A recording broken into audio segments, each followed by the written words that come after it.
Hello from Cadwell Park.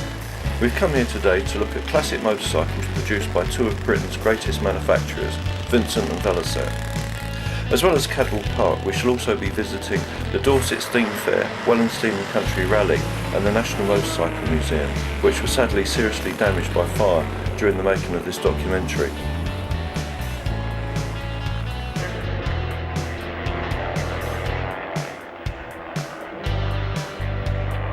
In this documentary we're going to look at two great British motorcycle companies, Velocette that started production in 1904 and Vincent in 1928. Velocette was founded by Johannes Gugemann, a German who settled in this country to avoid German national service. Adopting the name John Taylor, he set up a pill-making business and then by a strange sidestep started making bicycles in early 1890 with a partner named William Gu. Their workshop was in Hampton Street, Birmingham, and their bikes went out under the name Hampton from 1896. By 1900, another strange business departure was entered into as Taylor Gu Limited started making rickshaws and four-cars. It was their first powered vehicles. In 1904, the company took over a London-based company called Kellycom Motors. Kellycom had been making motorcycles under the name Ormond, using a 3-horsepower engine and a frame already built by Taylor Gu. Within a year, the trade name Veloz was adopted. This was taken from the word velocity, and at a similar speed, the company quickly went bust in 1905.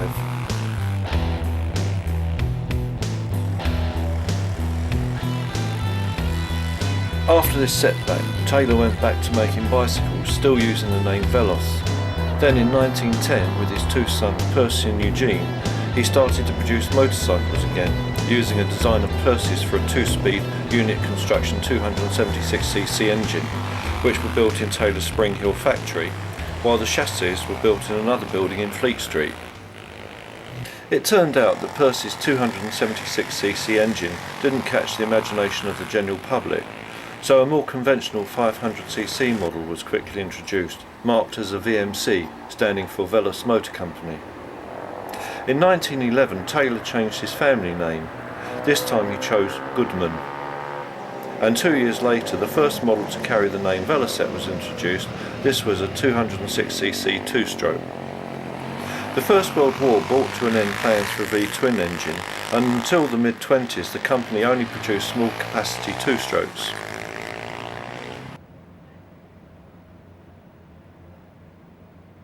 After the First World War, production at Veloz Limited restarted in 1919 with the D1 models, which were much the same as pre-war machines. Later on in the same year, however, a new model, the D2, was announced, and this is a 1921 D2 which I found in the National Motorcycle Museum. This model has 4 improvements Percy Goodman patented. They are improved steering head, a new type of engine, improved oil pump, and a rod-operated sliding dog-type gearbox. A D2 won a gold medal in the 1919 ACU 6 Days trial. Even better, the next year 3 machines were entered and all 3 won gold medals, and 3rd place was taken in the manufacturer's team competition. This 220cc machine in 1919 would have cost new £75, and that was a lot of money. And this is a 1921 DL2, Velocette's 220cc ladies model. The only 2 differences between the ladies and gentlemen's machine were the open frame, of course, and the cast iron dress guard covering the cylinder head. It was not uncommon then for companies to produce ladies models, and this machine featured the post-war patterned engine with an overhung crankshaft. The machine had no clutch but featured a 2 or 3-speed gearbox with selection by a bath tap-shaped knob which screwed in and out to operate a rack and pinion change mechanism. In 1923 the G range was introduced, and in 1925 the H, and this is the 1925 250cc Model H2. Following the Model Ds, in the years leading up to the production of this machine, more refinements have been introduced. Internal expanding front brakes, a gearbox complete with clutch, kickstarter and Brampton Biflex front forks. The Model G turned out to be very popular, and when designation was changed to H, there was very little difference between the 2 machines. This is a 1925 350cc HRD racing model. HRD stands for Harold R. Davis, a former tester for Sunbeam and a successful motorcycle racer. He raced in several TTs with AJS, but was to be continually let down by their unreliability. So he decided to produce his own machines, and HRD Motors Limited was eventually founded in Wolverhampton in 1924. Although by 1927 HRD machines were starting to prove themselves at the Isle of Man TTs, the company had been steadily losing money and went into voluntary liquidation in January 1928. The company was at first bought by Ernest Humphreys of OK Supreme, and he quickly sold it on to Philip Vincent for £500. Vincent, backed by his father, was a talented and visionary engineer who wanted to build motorcycles. He needed an established name to get things going, and HRD proved to be that company. Here we have a 1930 Velocette 350cc Model KTT production racer. Velocette built a prototype overhead cam engine in 1924. This was developed on, and after a few setbacks, the final result won the company its first TT success in 1926. Alec Bennett winning the junior by an incredible 10 minutes. Two other Velocettes also finished in the first 9, giving the company the factory team prize as well. Not bad for a firm with no racing department and a staff of only 42, producing a handful of motorcycles each week. The KTT was one of the most successful junior machines of all times, and many famous racers started on this model. In 1930, the first 8 places in the Manx Grand Prix were taken by Velocettes.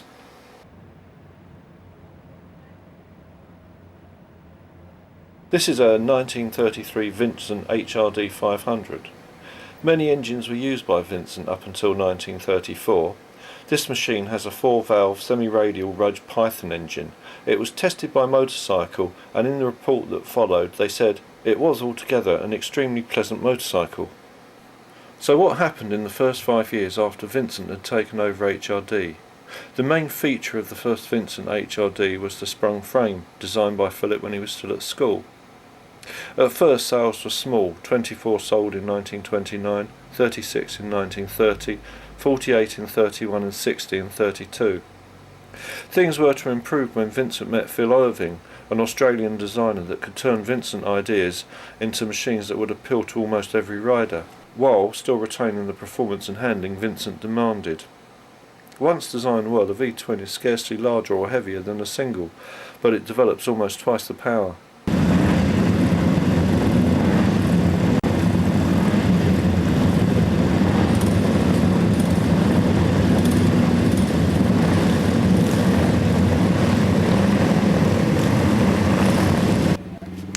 Announced and produced in the same year as the HRD we've just seen, 1933, this is a MOV Velocette 250. There had been an attempt by the company to broaden its range by introducing a budget overhead cam 350 called the KTP. It was not popular, and this MOV filled the gap nicely. In the early 30s, the economic slump hit everyone, including motorcycle manufacturers, and sales dropped, even with reduced prices offered. This 1933-34 Vincent HRD 250 water-cooled Villas Model W was added to the range to try and get a foothold in the lightweight market. Philip Vincent said later, "We just had to try something different." This machine handled well, could go over 60 miles per hour, and could be driven hard for long distances without getting into trouble. It was a very efficient machine. Its downfall was it was expensive at £50, when other runabouts were available at the time for under 40. It was dropped from the range in 1935.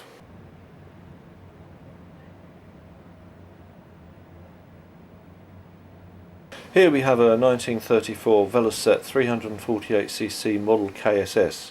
The Model K came onto the market in 1925, which was the first of the marvellous overhead cam machines. The KSS followed a year later, SS standing for Super Sports.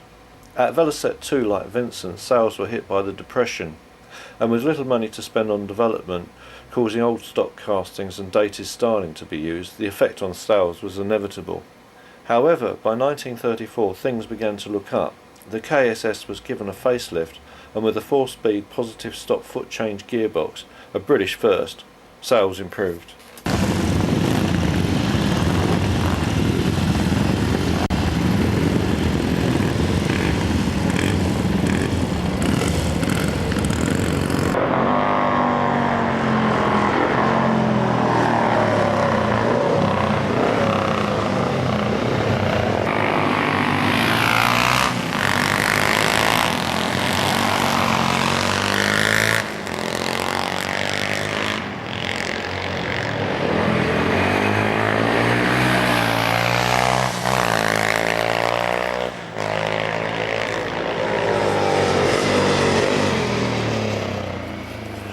Percy Goodman started work on an overhead cam design engine back in 1924. Although eventually it was to be a huge success, at first it ran into teething problems, and after attracting a lot of attention on its racing debut, it, to the embarrassment of all, was forced to retire. If things start bad, they can only get better, and after a redesign in 1926 the KTT took the first place in the Junior TT, and in 1928 it became the first 350 to lap the Isle of Man at a speed of more than 70 miles per hour. From mid-1929 the KTT was available to private owners as a race replica, and in the hands of amateur racers the model went on to take the first 8 places at the Manx Grand Prix. A KTT was also the first 350 to top 100 miles per hour, taking that record too.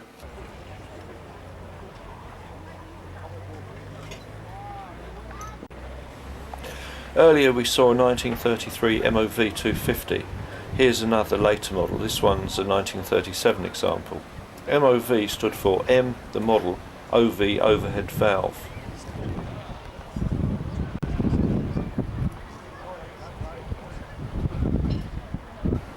This is a MAC 350 which followed the MOV a year later. During the 30s, Velocette overhead cam models were the showcase motorcycles, but they only produced minimal profit margins because of the difficulty and high cost involved in their production.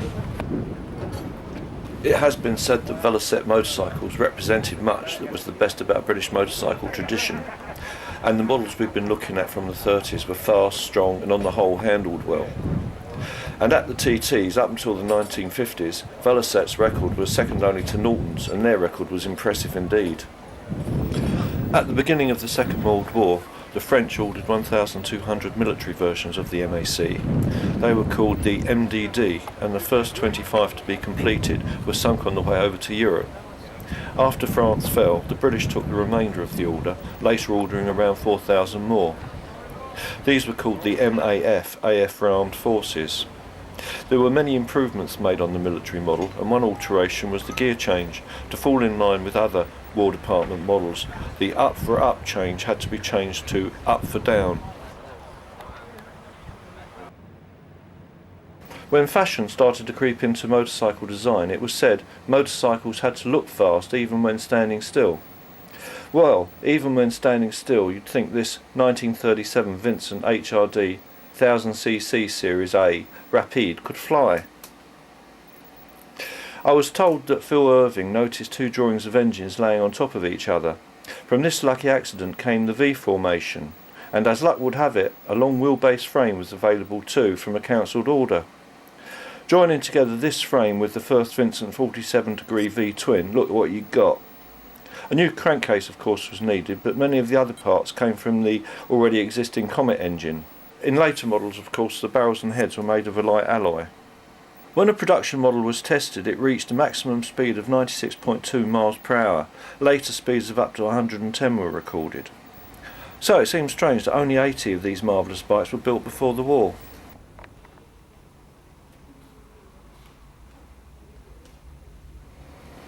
Only occasionally did Velocette experiment with 250s and 500cc models during their 25 years or so in international road racing. And this fine example of one of those forays is a 1937-39 Velocette 495cc work special racing machine as used by Stanley Woods.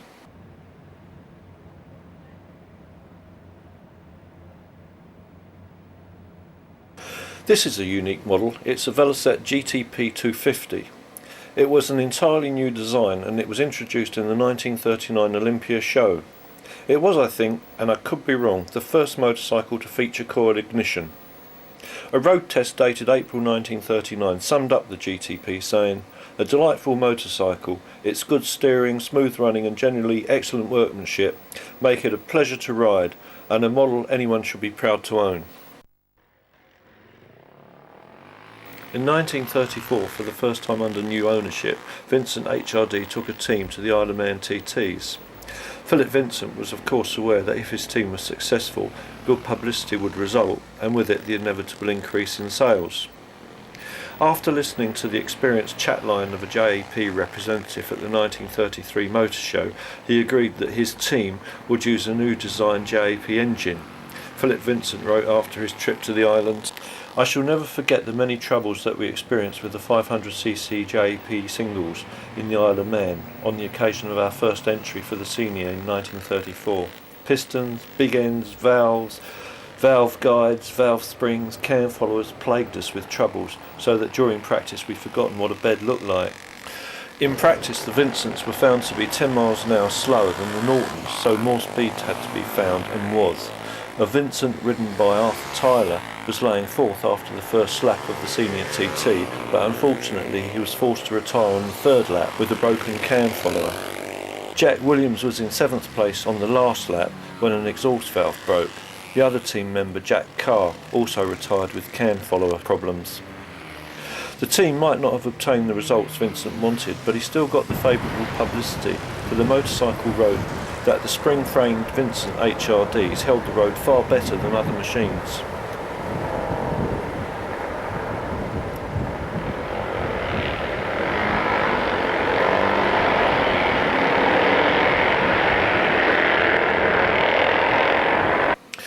If the Vincent team hadn't entered into the Isle of Man TT in 1934, the company may not have found out at that time about the faults in the new Jap engine, and consequently they may not have embarked on their own design at that stage.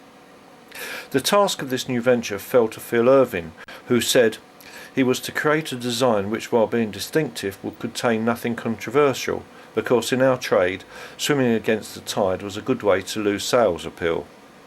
The result was, less than 5 months after the TT, Vincent HRD's new 84x90mm high camshaft overhead valve single cylinder 500cc 4-stroke engine went on display at the 1934 Motorcycle Show. And this Vincent HRD 500cc Series A Comet was one of the 2 models to get the new power plant.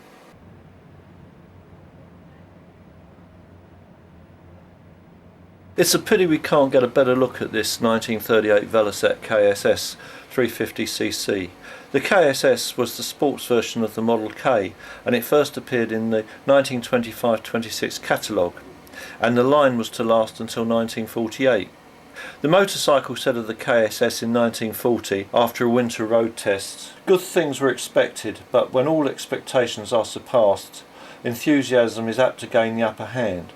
So if this road test appears to be nothing but a list of praises, will the reader please make a mental note? These are true and considered impressions well earned by this first-class machine.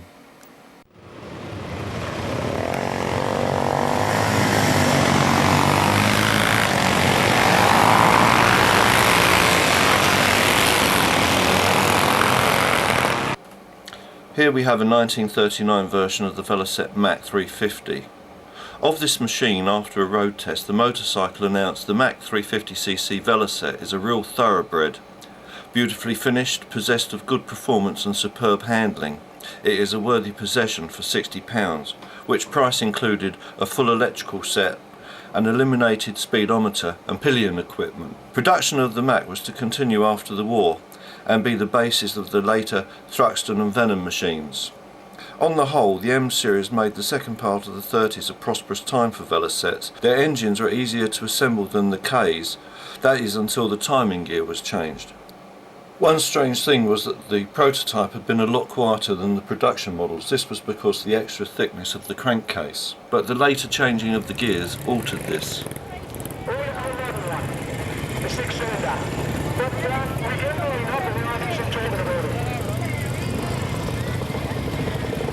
We have the biggest motorcycle industry in the world, and up until the 70s, 80s, we were doing well, but we lost it all.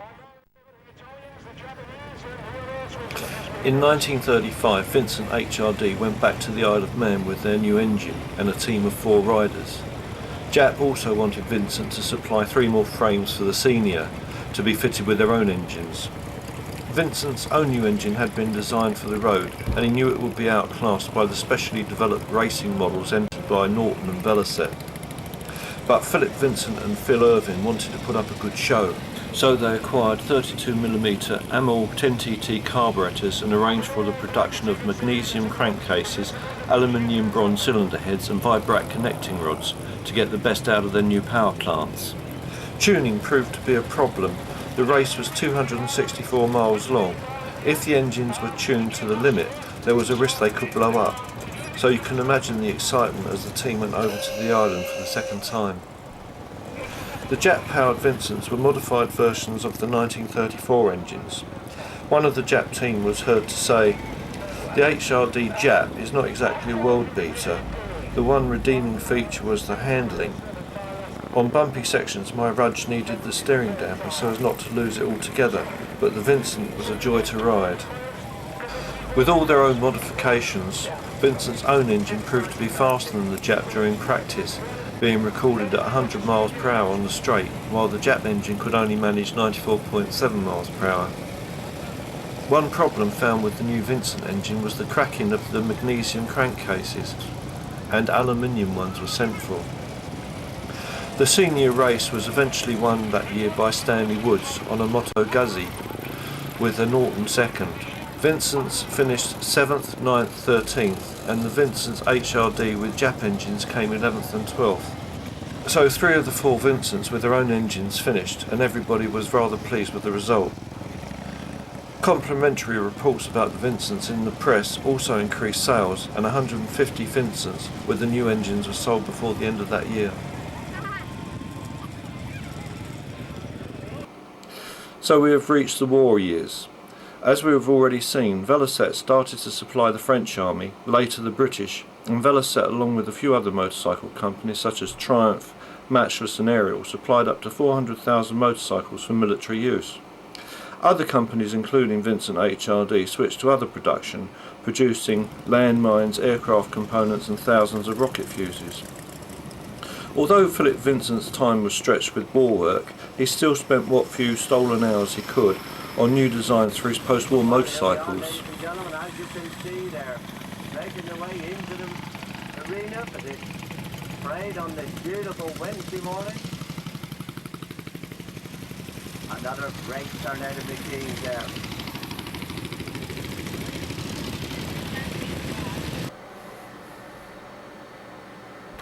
This is a 1947 Vincent HRD 1000cc Series B Rapide.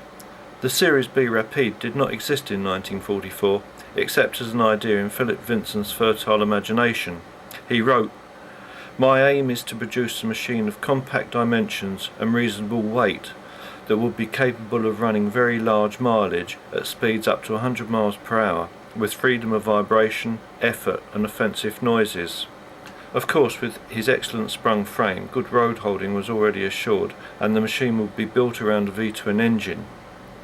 The Series B Rapide, later the C and D, were far superior to the pre-war A, and far more oil-tight.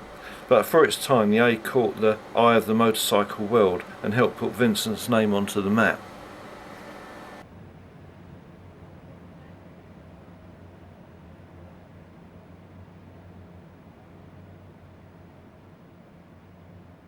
This is a 1949 1000cc Series C Black Shadow. It was designed as a high-speed tourer, being capable of 125 miles per hour, and was developed from the Series B, of which only about 50 were made. Philip Vincent, ever willing to give the customer what he wanted, and that was more power and speed, the Black Shadow was created, and it brought new dimensions to motorcycling. But it was strange how the Black Shadow actually came to be. Philip Irving, with George and Cliff Brown, started to work on a rejected Rapide, turning it into a fast racing machine, which became also the prototype for the Black Shadow. George Brown won several races on this machine in 1947, often riding it to a meeting, stripping off the plates and silencer, racing, of course winning, then riding home again. Vincent at first had trouble with his other directors over producing the Black Shadow. Their argument was it would take sales away from the Rapide. How often in British industry do we hear stories like that? However, Vincent went ahead anyway, and in 1948 the Black Shadow was a fact. Here we have another Vincent based on the Rapide, but this time this 998cc Black Lightning was built to take trophies.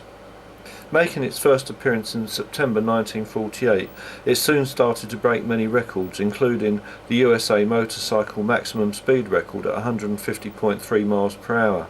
Up until then, this record had been held by Harley Davidson at 136 miles per hour. But Rowley Free, who rode the Black Lightning on the Bonneville Salt Flats, had been forced to strip down to his bathing trunks to break the magic 150 miles per hour barrier. This is a beautiful classic, a 1000cc Vincent Black Shadow, 1950, owned by Ray Whitcomb from Street in Somerset. Beautiful 1000cc Vincent there.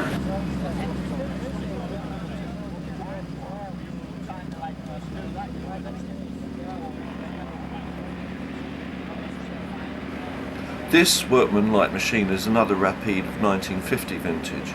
Vincent and Irving both expected their 1000cc machines would be snatched up by the sidecar user, Irving himself being a convinced convert.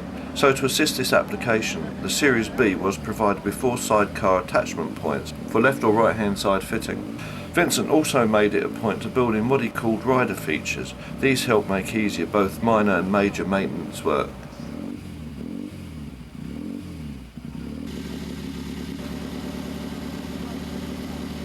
After the war, Philip Vincent wanted to turn the company into a much larger producer. The most motorcycles they had manufactured in pre-war days was 219 in 1937. But after the war, the machinery Vincent needed to carry out his dream was in short supply and expensive. In fact, in 1945 it was difficult enough for the company to just get back into production with a shortage of raw materials, fuel and other necessary components. So I guess under the circumstances it was just about a miracle the Series B Rapide was ready to be shown to the press in April 1946. More surprising was the motorcycle the company's future depended on had hardly been tested before its public debut. In fact, it had only been taken up the Great North Road a few times by Matt Wright and Philip Irving before it was handed over to the editor of the motorcycle. In this photograph we can see Arthur Bourne, the editor of the motorcycle, about to test the new Rapide. On the left is Philip Vincent.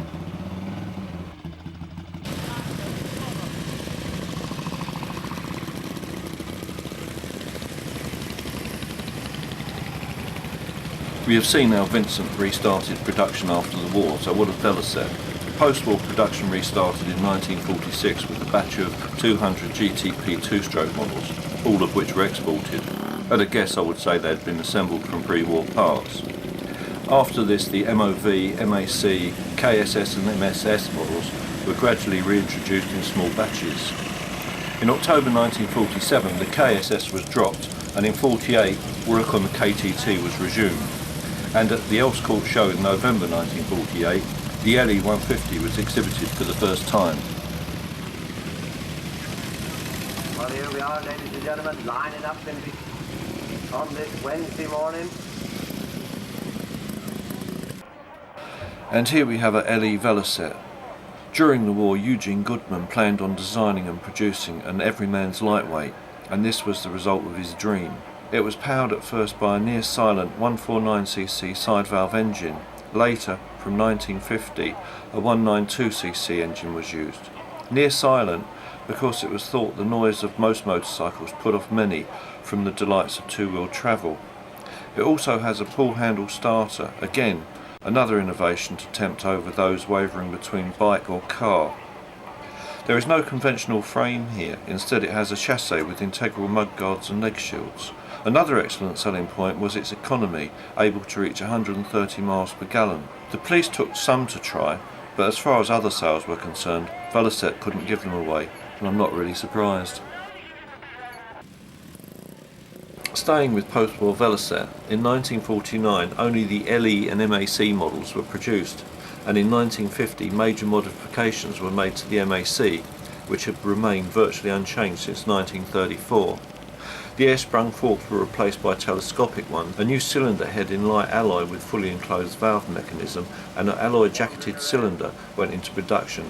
These changes were not so much to improve performance, but to make manufacturing easier and improve the model's looks, as the smooth look was becoming the fashion. Despite Velocette's success in the pre-war years at racing, they delayed as a company their return to the sport until 1951. This 1951 350 Works model is one of 3 built for that year's Grand Prix season. But let us quickly recap on Velocette's excellent earlier success. Between 1926 and 49, Velocette's won 8 junior TTs and in 1937 came second in the senior. In 1949, Velocette's claimed the first 350cc World Championship, which they retained in 1950. And way back in the 20s, Velocette's were already breaking records.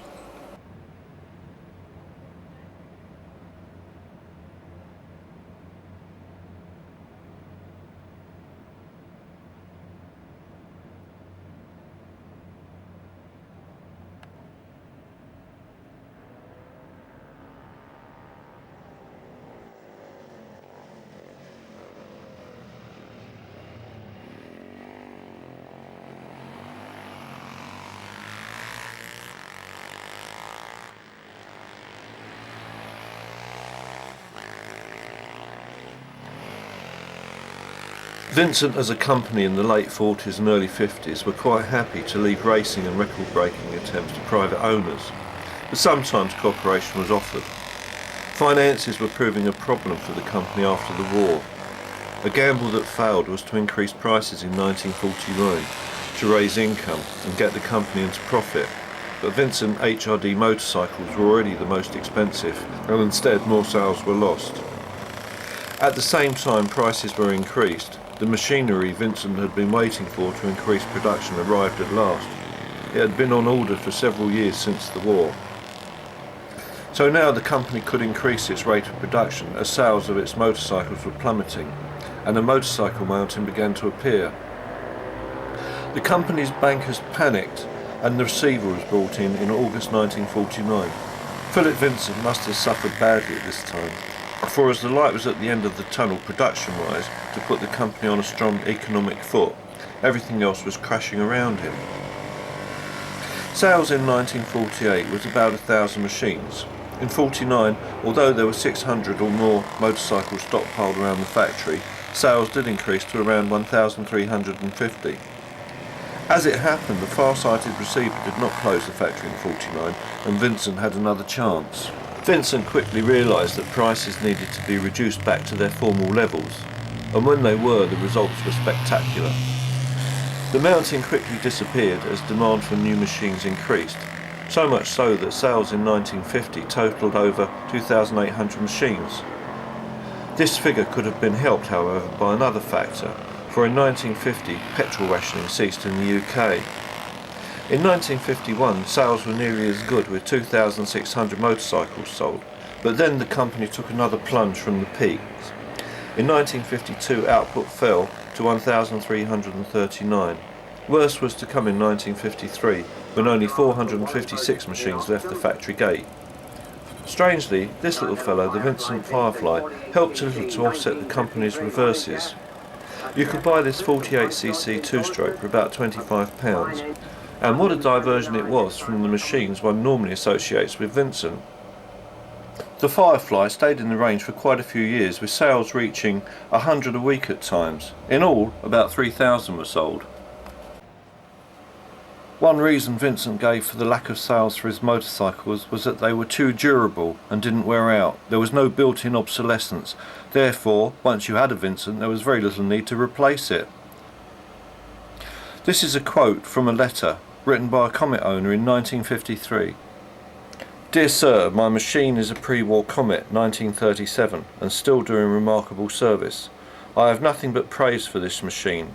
It has done over 120,000 miles in the last 6 years with only a minimum amount of maintenance, and it has never let me down. The previous owner assured me that it had completed over 140,000 miles before I bought it, so it appears that it has done over 250,000 miles, so I don't think that's a bad record. In the 10 years following the war, a lot had happened at Velocette. Still a family firm, as Eugene's son Peter had been brought in, as had Percy's son Bertram, who was known by all as Bertie. Both had served in the war, and Peter was already recognised as a good rider, having beaten Harold Daniels on an Orton. Peter was put in charge of racing, but after a bad crash in 1948 he moved to production director. Bertie took over racing and was also made a director in 1951. In 1951 too, Eugene was promoting the little engine, or the LE, at the sake of all else, and as we have seen, it was more or less a flop, and Velocette was to pay dear for Eugene's persistence. After the war, Velocette's production team was made up of less than 50% of the pre-war well-trained staff, and because of lack of funds, the company was forced to pay its men a wage less than the national average, eventually forcing even the most patriotic to slowly drift away. This trend developed even more when Velocette gradually pulled away from racing to promote the LE instead.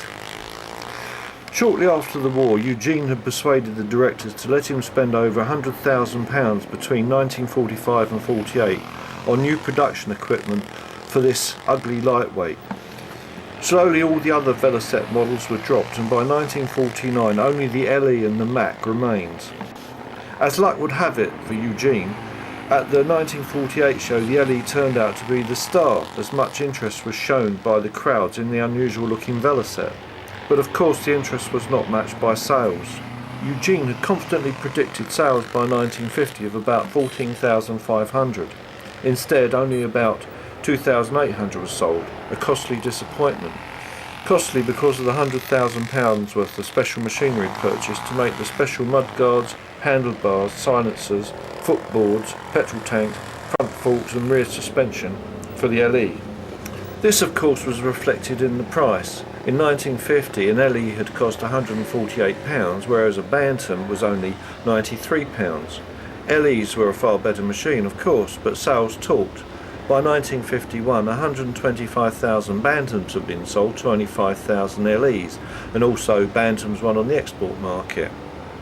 Who said it was not wise to swim against the tide with radical changes in design, as it could lose you sales? Well, I think they were right. In the end, after about 20 years of production, the LE sold a disappointing 33,000 machines, at least half of that to the police force, hence the name the Noddy Bike. In the end, in the early 50s, seeing at last the LE was not to make the company its fortune, Eugene authorised the updating of the Mac.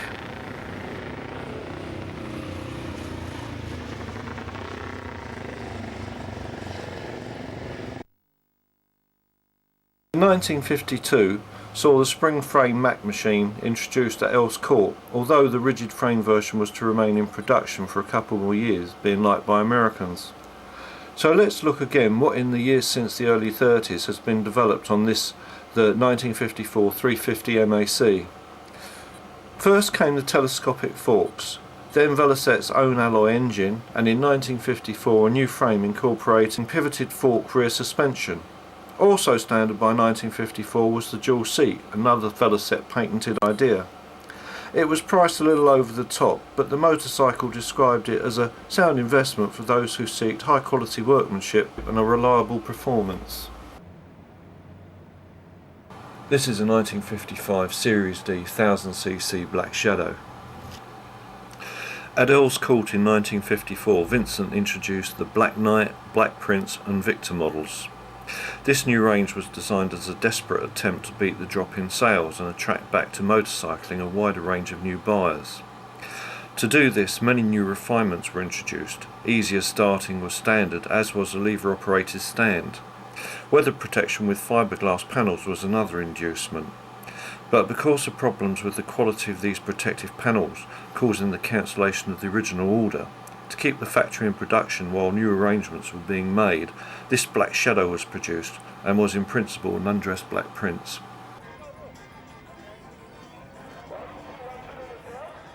The new sprung MAC found instant success. It handled well, the gearbox was smooth and it had enough power for most, especially those who needed a Velocette for commuting. The MAC would remain in production until 1960. Another use for the new sprung MAC frame was it was to be used to house a redesigned MSS 500cc engine, but more of that later.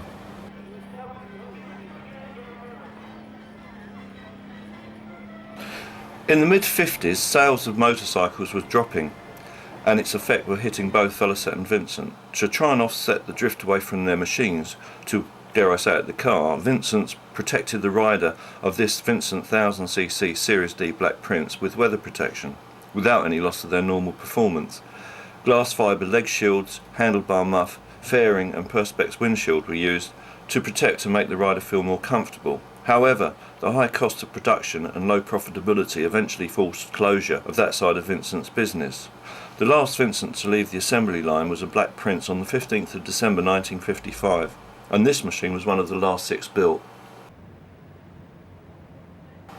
So we've seen how production ceased of what to many was one of the world's greatest marques of motorcycle. So why did Vincent production come to an end? The same question can be asked about Concorde. Why did Concorde stop flying with many years of possible service left? Vincent said himself sales of his machines were slow because they didn't wear out. Once you had a Vincent, you didn't need to buy another. Vincents were expensive too, and numbers sold were comparatively low. I don't think the company ever really got onto a totally sound financial footing throughout its 27 years of production. So how can we sum up? Vincent HRD were a casualty of its own reluctance to compromise on perfection. Philip Vincent wanted to produce the best motorcycle that he could at the cost of all else, and that conviction eventually caused the end of the motorcycling legend. This is a beautiful classic, a 1000cc Vincent Black Shadow, 1950, owned by Ray Whitcomb from Street in Somerset. Beautiful 1000cc. So in 1955 saw Vincent cease production, but Velocette was still marching on and would do so for another 16 years until 1971. The major change made by the company after the update of the MAC and the continuing hopes for the LE was to square down a 500cc engine to mount in the new sprung MAC frame. This was the new MSS, and it led to this machine, the Venom. It's 1955, and in this strange new colour, this was the first production machine of the Venom 500cc. Number 2 was in fact finished in the traditional black. This was Velocette's first sports machine produced for years, and it created a lot of excitement at the Elscourt show. But nobody knew then that this Venom was to become one of the most important new motorcycles in Velocette's history, both from the point of view of sales and on the track, and it would capture the world's 24 hours record for 500cc motorcycles at over 100 miles per hour. And here we have the 24-hour record Velocette machine. On the 18th 19th of March 1961, this Velocette Venom Clubman V-Line, ridden by a team of 8 riders, broke the world record for 12 and 24 hours for the 500cc, 750cc and unlimited cc solar motorcycles. Over the 12 hours, an average of 104.66 miles per hour was reached, and for the 24 hours, a remarkable 100.05. This was the first time 100 miles per hour had been recorded for the whole 24 hours.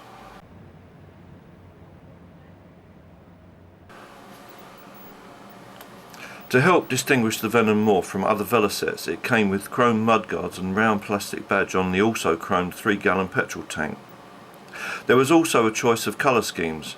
These included dove grey and beige, but for the main, most customers chose the good old black and gold. Better brakes were also standard, having full-width hub brakes. Another new feature was the pressed steel cowl for the lamp, which also housed the speedometer, ammeter and light switch. The dual seat was straight now, unlike previous ones, and they turned out to be a little more uncomfortable. Air cleaners became an option, and better amyl carburetors were used. A new V-belt to drive the dynamo proved less liable to slip than the old flat belt it replaced. Other changes reduced vibration. The Venom's price was high compared with other comparable motorcycles such as BSA and Triumph. But what can't be forgotten, within the price one paid for a Velocette, was the benefit the machines got in many ways from skilled hands helping to build each individual machine. But what about the drill for starting the Venom? And it was essential to go through the whole process to get it right. And this is what you had to do. You flooded the carburetor only lightly, set the manual ignition, if fitted, at around half advance, lifted the exhaust valve lifter, turned the engine over slowly on the kickstarter to find compression, and went just over it for a full stroke. letting the pedal up and hearing the kickstarter ratchet freewheeling. Then, keeping the throttle very nearly closed, you gave the well-known long swinging kick to take all possible advantage of the low-geared kickstart, releasing the valve lifter before the kick was completed and hoped it would fire up.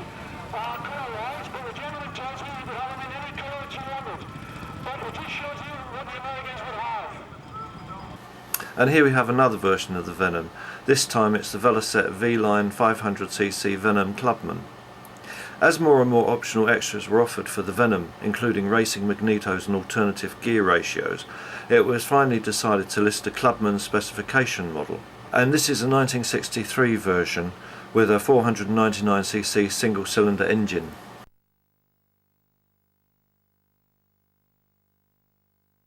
And now we come to the Thruxton 500cc, and this beautiful machine was produced in 1967.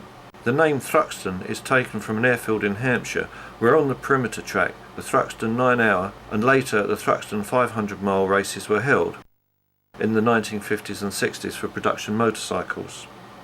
Velocette Venoms always did well in these races, and from the Venom was developed the Thruxton. The Thruxton made its first appearance for the 500-mile race in 1965, but that year, ironically, the venue had been switched to Castle Combe. Velocette Castle Combe doesn't have the same ring about it. The Thruxton did well in the TTs in 67, and when road tested it did a one-way speed of 114 miles per hour. So who would have known, when this motorcycle was produced in 1967, Velocette as a company had only 4 years left. And so time has sadly run out, but before we finish I'm going to show you a picture gallery of some of the motorcycles, both Vincent and Velocette, I haven't had time to talk about. They make fascinating viewing.